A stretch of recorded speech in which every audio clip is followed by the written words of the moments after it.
Hello everybody, আপনারা সবাই কেমন আছেন? আশা করি আপনারা সবাই ভালো আছেন। তো আমরা আজকে জানবো যে HTML এট্রিবিউট সম্পর্কে।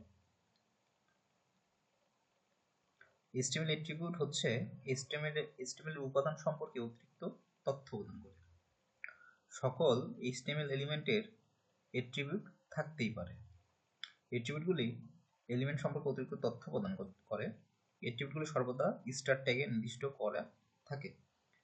অর্থাৎ আপনার যে ট্যাগগুলো আছে, ট্যাগ সাধারণত দুই ধরনের আছে। আপনার সিঙ্গেল ট্যাগ, ডাবল ট্যাগ। আর ডাবল ট্যাগ যেগুলো আছে, ডাবল ট্যাগের শুরুতে ডাবল ট্যাগের যে ওপেনিং ট্যাগ থাকে, ওপেনিং ট্যাগের ভিতরেই সাধারণত হচ্ছে এট্রিবিউটগুলো থাকে। ঠিক আছে, সেগুলো হচ্ছে যে ওই ট্যাগ সম্পর্কে কিছু নির্দিষ্ট অর্থ বহন করে বা বৈশিষ্ট্য প্রদান করে থাকে। এট্রিবিউটগুলো সাধারণত গঠনটা হচ্ছে যে এট্রিবিউট নেম ইকুয়াল ডাবল কোটেশনের মধ্যে ভ্যালুটা দিতে হয়।